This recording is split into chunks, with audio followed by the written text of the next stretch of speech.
Hello, everyone, and welcome to the Bowman Chronicles podcast.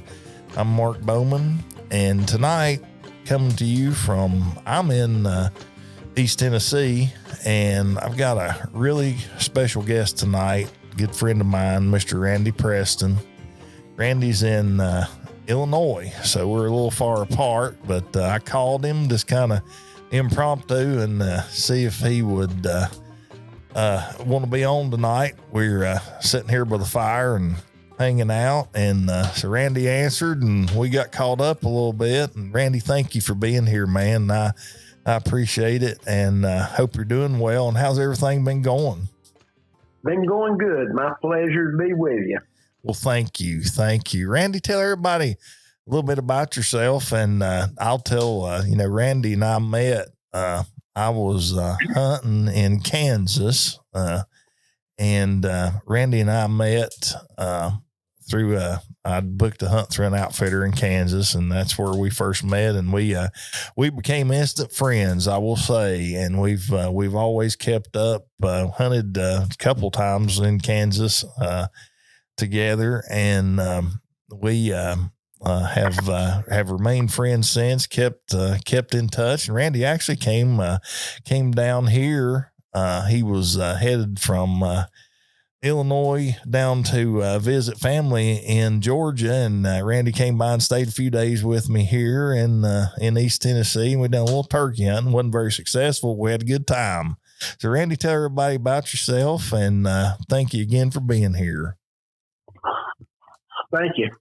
I'm from Georgia originally. I grew up around Stockbridge, Georgia, and as an adult, McDonough, Georgia. But I probably had one of the best childhoods anybody could have. My dad was an electrician, and he hunted and fished and brought us up hunting and fishing. And he had three sons. I got two brothers.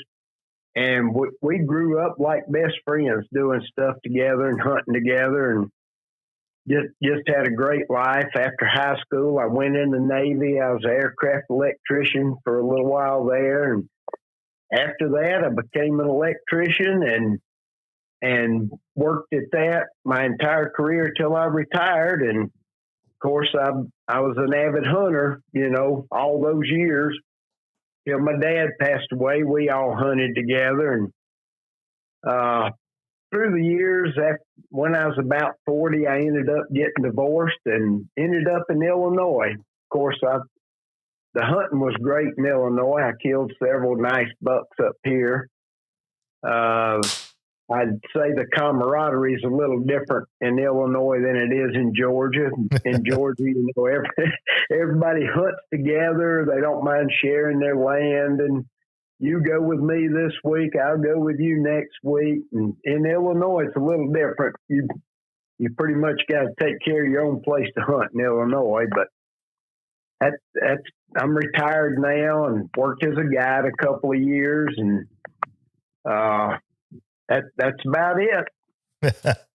Well, when you and I first met, we, of course, being two country boys, me from Tennessee, or I live in Virginia now. My property is only 15 minutes, which you've been to my house and been here at our farm too, where we're at tonight. And,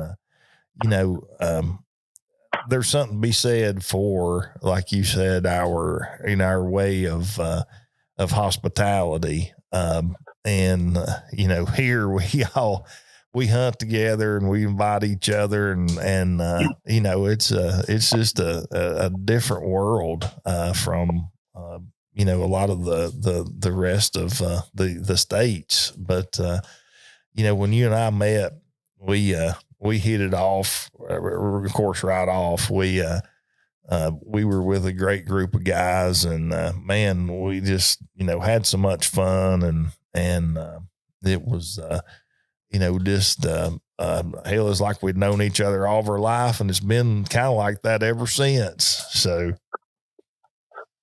yeah, hunting through the years, of course, killing a nice buck is, that's the highlight of it. But there is no substitution for the friends you meet along the way hunting and fishing. It's just, you meet so many people that are like you, and you almost know what they're thinking before they say anything, because we grew up around people just like us. Yes, I agree 100%. And I met your brother Robbie, through our hunts too, man, and we just all. It was kind of like, we all kind of became brothers, and, we all keep in touch. I was telling my wife, Martha, the other night, cause she was asking about you, when you came down. I'd actually, been on a fishing trip with Jimmy Cheers, the gentleman that you and I fished with when you came down. And, I came home, the evening of our trip, and she asked me, she said, have you talked to Randy? And I said, I have. I said, we always text, at least once a week or once every 2 weeks with the whole group, that we had in Kansas. And, we're going to, folks, we're going to do a podcast with all the Kansas gang here next week. We're trying to get everybody's schedules together, but, what fun times, and, we're just so blessed to have, met and have the friendships that we have now through hunting. There's so much, I've talked a little bit. I was talking to some friends last week about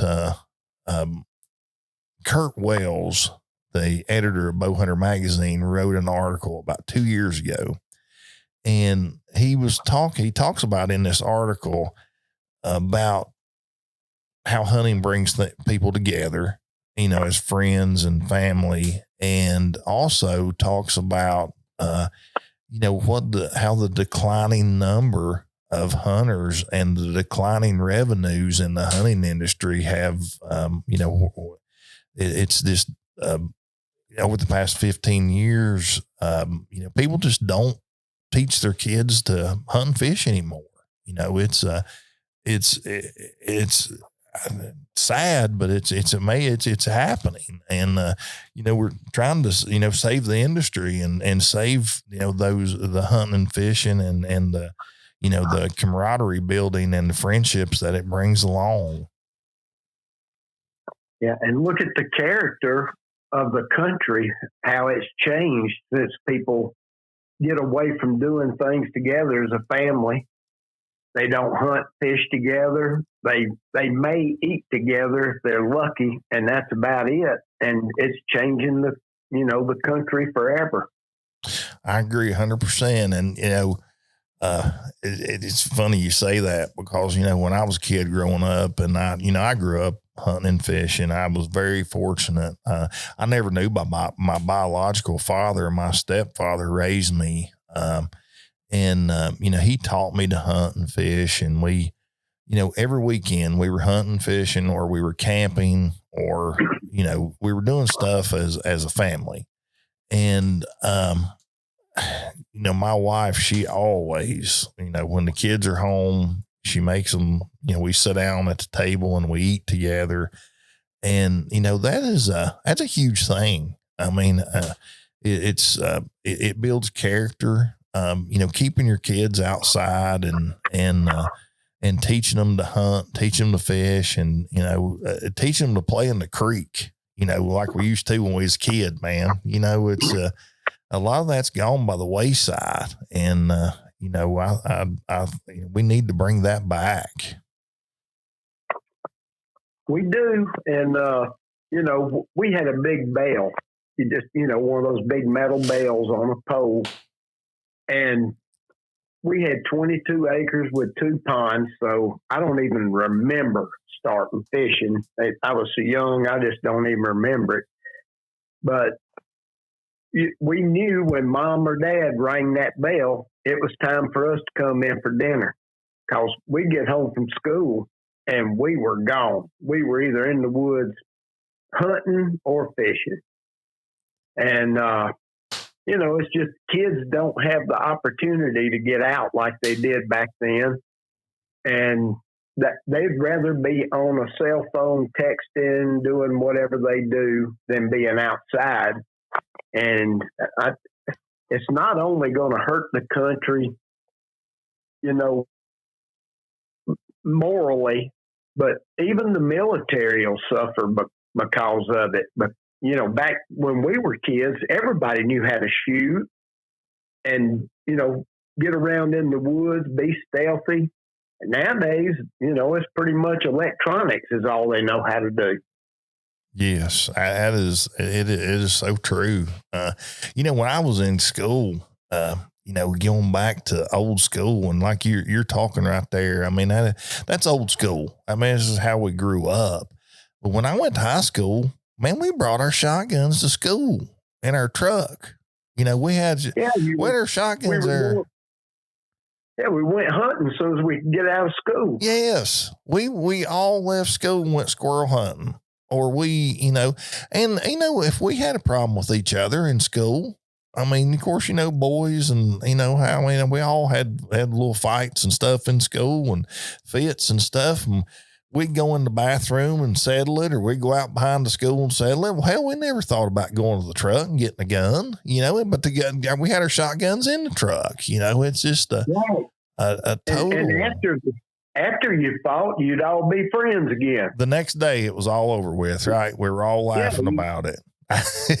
People just can't knuckle up and settle it nowadays. Yes, that is so true. You're exactly right. And we were talking the other night, going back to old school. I was actually doing a podcast with Wes Hodges, friend of mine. I was telling you about him.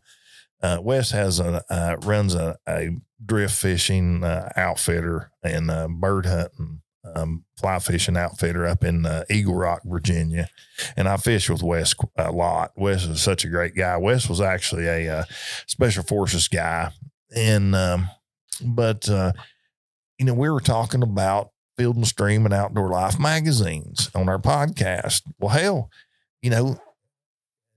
we used to be able to pick up the magazine. It was one of my favorite two magazines. It was delivered to the house, and you read it, you felt turn the pages and stuff, and that's gone by the wayside. There's not many good magazines out there now. It's all, it's all online. They want to all do it online nowadays. It's cheaper, and that's where everybody's at. Yes. I've always loved my magazines and sit down by the fire and read the stories, because there was a lot of great stories in those magazines.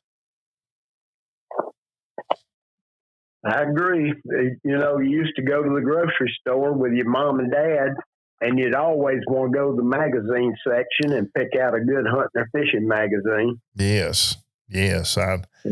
That was my, when I was a kid, that was the first place I went when you got to go to the grocery store, was that magazine section. So where you could get the new hunting or fishing magazines and, I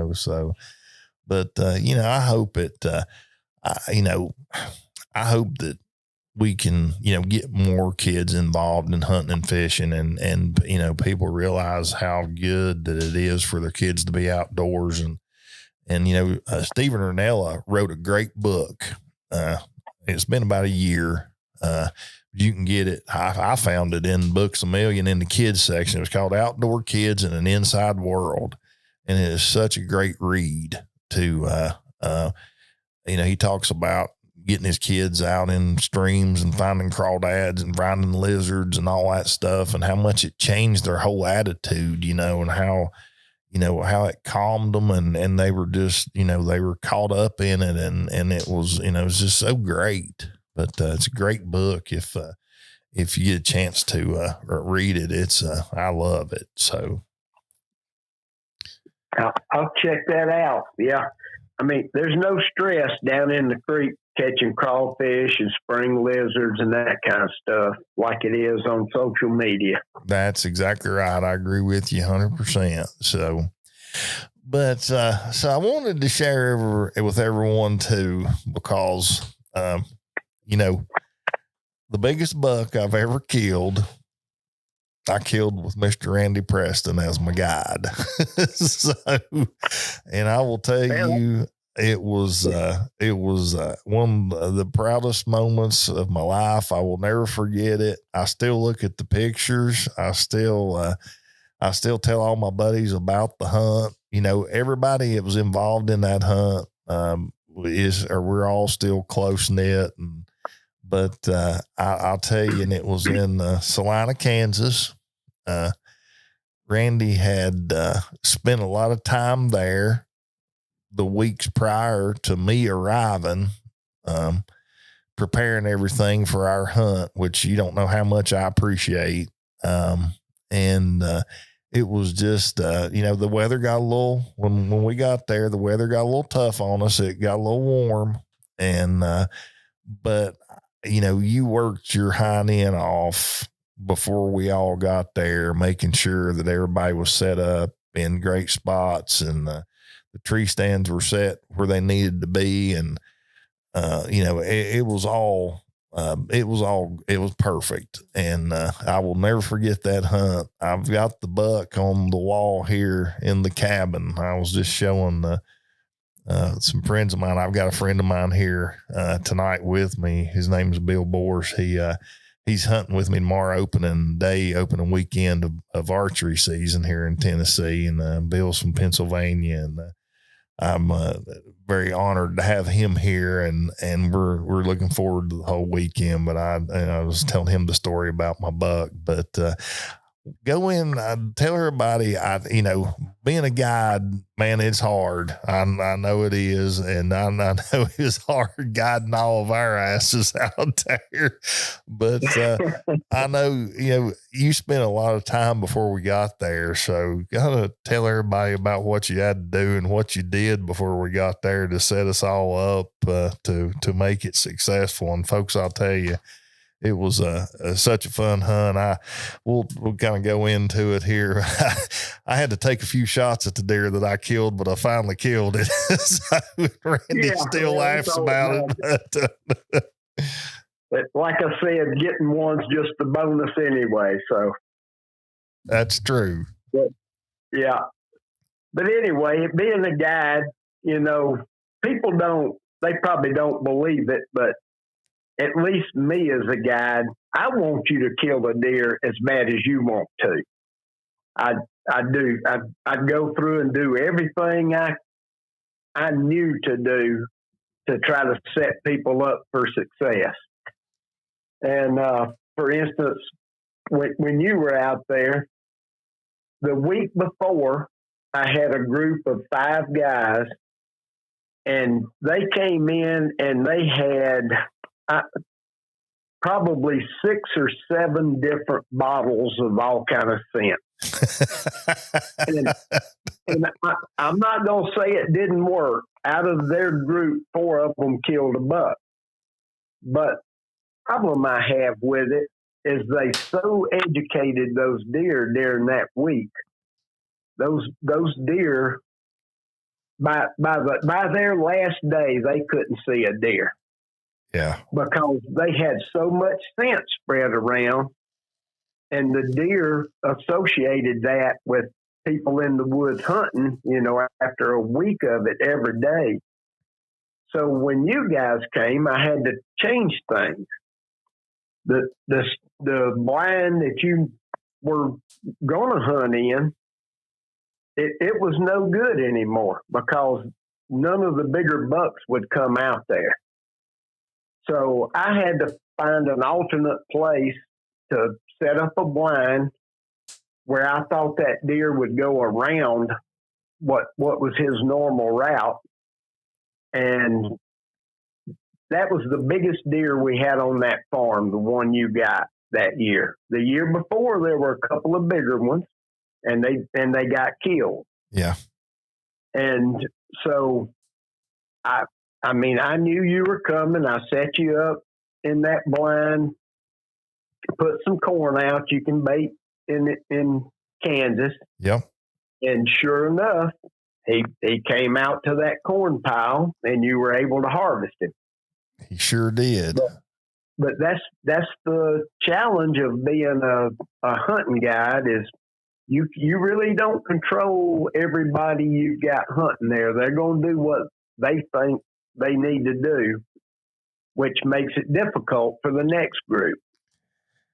And, Yes. and a lot of people come to a place where you pay to come hunt, where in Kansas, any stand could produce a 200 plus buck at any time. Most It'd definitely. be a rare thing for you to go and kill one, you be the one that it comes out to and kills one, but somebody every year does. So that potential's there.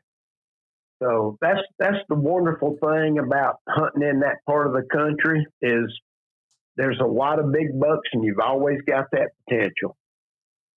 Yes, there. And, like you and I have talked, I mean, you never know what's going to step out there. I mean, you got to hunt. You got to hunt hard. I mean, a lot of people think, you just go to Kansas or you go to Missouri or you go to, Illinois and, I'm going to pay my money and I'm going to kill a big buck, and it doesn't happen like that.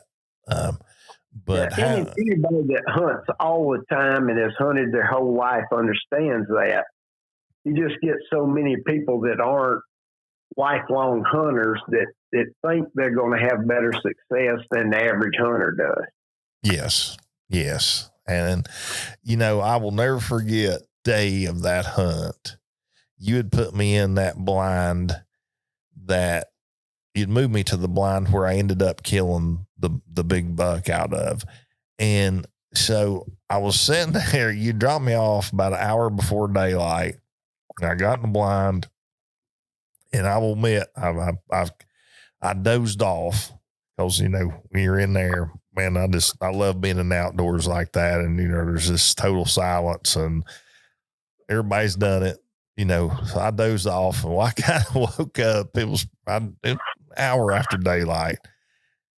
And I kind of glanced to my left when I woke up and there's this 8-pointer standing there. And I mean, he is a pretty buck. I mean, he's probably 45 yards from me and he's kind of just looking like he's looking into the blind at me. And I was like, whoa. Hey, he's bigger than any buck that I've ever killed in our area. Okay. So, because they grow them a lot different in Kansas. And I was like, oh man. And then I was sitting there and I was like, no, Randy, he told me just be patient. There's, the big bucks are here. So I let him walk and he went right on down through the field, through the food plot, and into the thicket and in the fence row. And I remember that evening we were all sitting around and I'd taken a picture of him on my cell phone. And this is where friendships are so cool. And so I was showing everybody that, and I remember showing it to you, and you looked at me and said, why the hell didn't you shoot him? I was like, but he was a pretty buck, but he was probably a 3.5-year-old deer. But then the next day was when the buck that you had set me up on, he came out of the thicket. I watched him. I was watching the thicket behind the food plot, behind where we had the corn, and it was probably 10 o'clock in the morning. That's probably something like that. 10:30. And there hadn't been much movement that morning. And then all of a sudden I saw this deer, I saw movement, and I saw that it was him. I mean, you out there, when you see a shooter buck like that, there's no mistaking, it's, and so he kind of stopped in the thicket and he was looking dead straight at me. He was 100 yards, 110 yards away. Of course, he wasn't looking at me. He was looking, I'm sure, that the food plot and see what was going on around him. And he just kind of stopped. Well, then he threw his head up And where it had gotten so warm, I was like, oh no, he's winded, he winded me. And he stood there it was kind of weird. He stood there for about 15 seconds with his that nose up, and you could tell he was just trying to, he was trying to figure out, he knew maybe something wasn't right or wasn't quite right, but he was trying to figure out what it was. Well, I thought he was going to bolt. And of course, me being the impatient, I was like, oh no, he's going to get away. And so I laid my scope on him, and I had my shooting sticks in the blind with me. And so I was on him, but he wasn't turned quite the way I needed him, and he was in his thicket. So he kind of turned just a little bit where he was facing me. He was quartered a little bit to my right, and he took another step, and I squeezed the trigger, and I was like, and he disappeared. I mean, I just didn't, he just disappeared, and I didn't see where he went. And I was like, oh no, did I hit him? Or, I was like, well, about 15 seconds later, he bolts. I mean, just bolts out of this thicket, and he is running at full stride right across that food plot. And at this point, he's 70 yards from me. And I just, everybody knows how hard it is to shoot at something a deer that is running, especially when your adrenaline's going. And so I shot him again. I shot at him again. I don't know if I hit him, and I jacked another one. I got a 300 Win Mag, and I'm jacking shells, and he's running across this field as fast as he can go, and I'm shooting just as fast as I can. So I knew he buckled that he got right to the edge. As the last time I shot, which was the third time that I had shot. He was right at the edge of that food plot, headed back into the thicket, and I saw him buckle, and then he disappeared. And I was like, I think I hit him, and then how all that emotions go through. And I'm sitting here going, it's the biggest buck I've ever seen in my life, and now I've messed it up.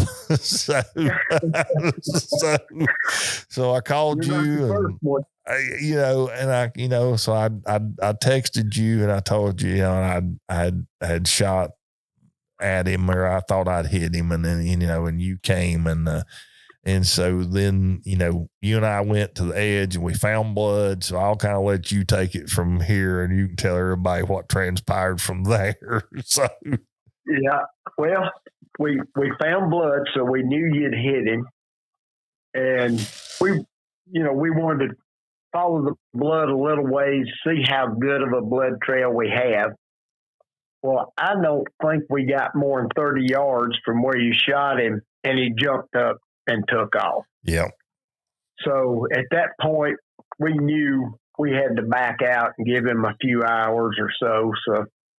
So we did. We pulled out and ended up, picking everybody up, going to lunch and talking about it. And after we got everybody back in the stands after lunch, you and I went back over there, and we started down through the woods. We knew where we jumped him, so we went down there, and there was blood where he had been laying there.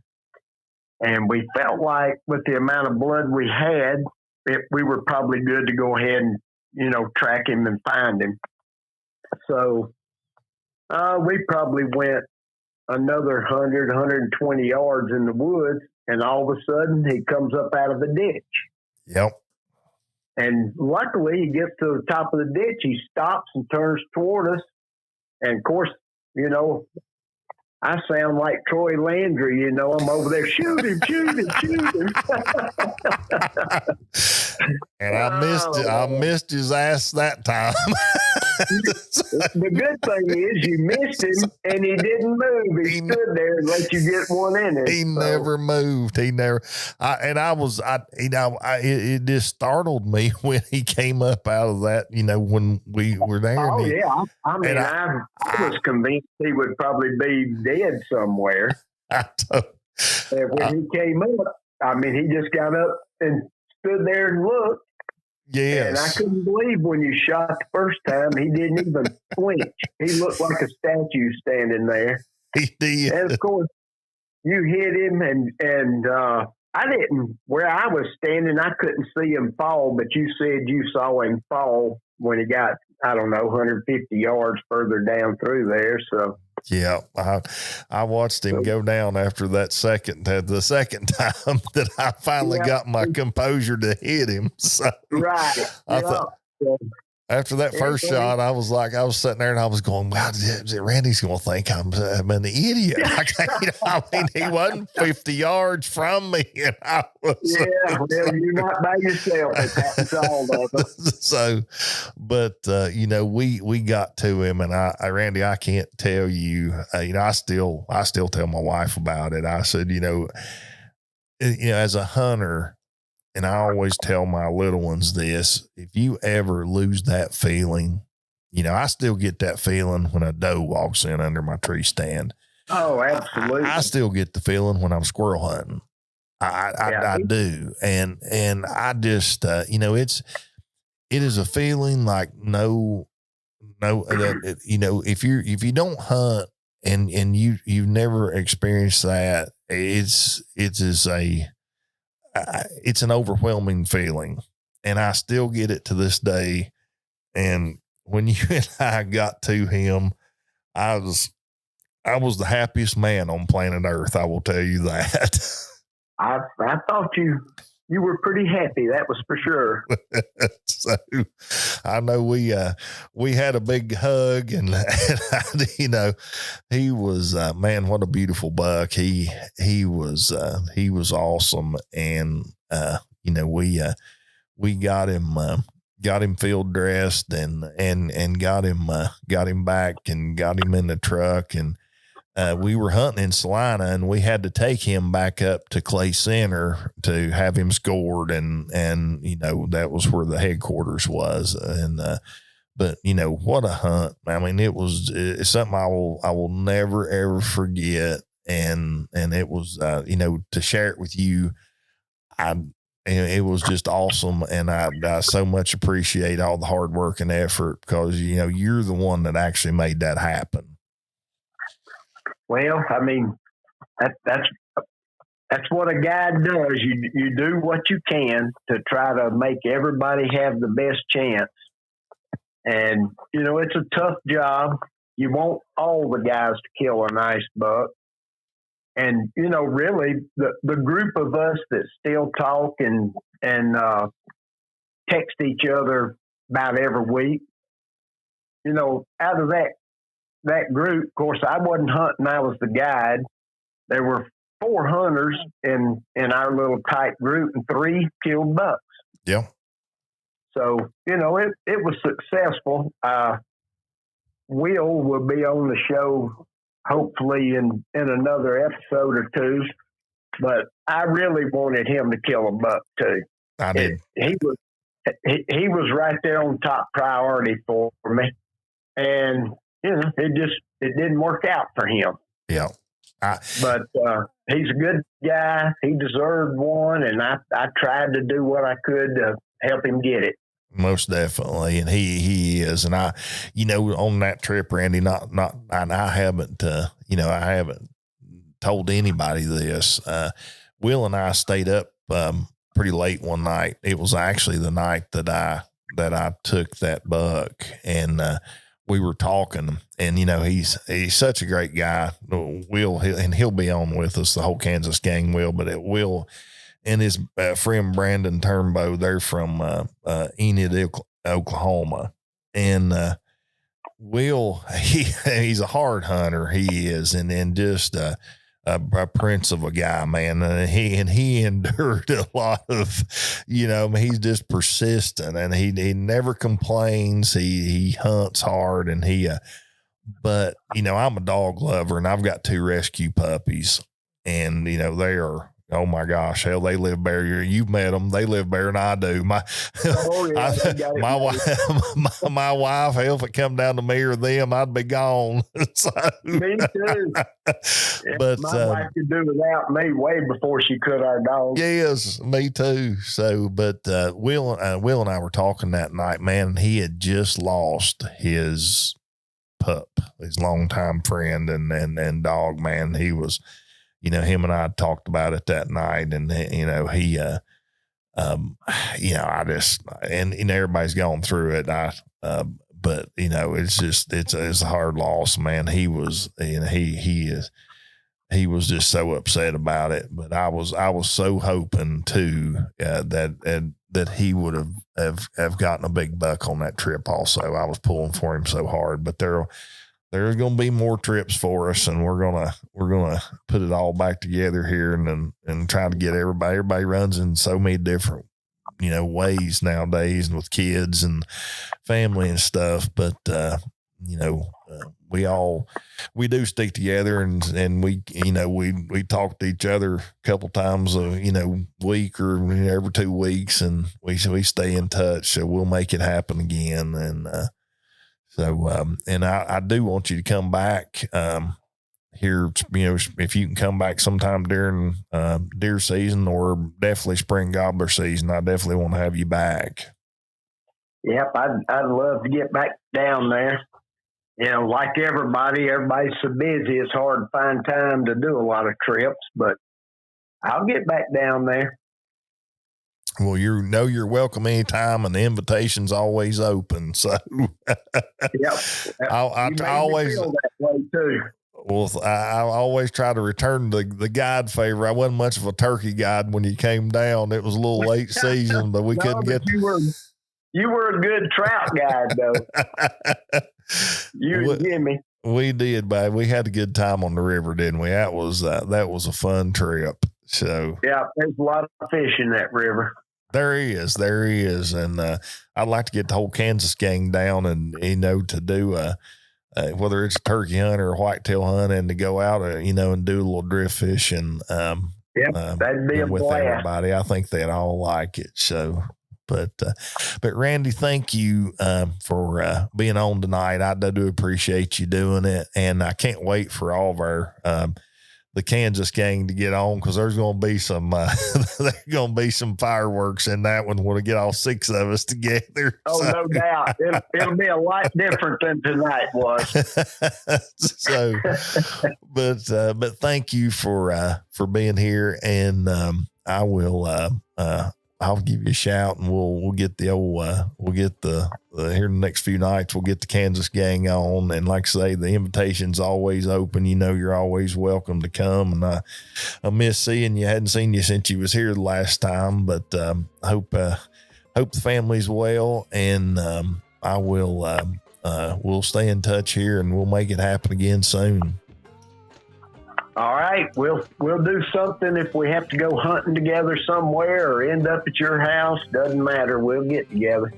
That sounds good, brother. Well, thank you again for being here. And folks, I'm Mark Bowman and my friend Randy Preston, and you're listening to the Bowman Chronicles podcast, and we will see you next time. Folks, you can find me on my Instagram page at the Bowman Chronicles, and I'm looking forward to seeing you next time.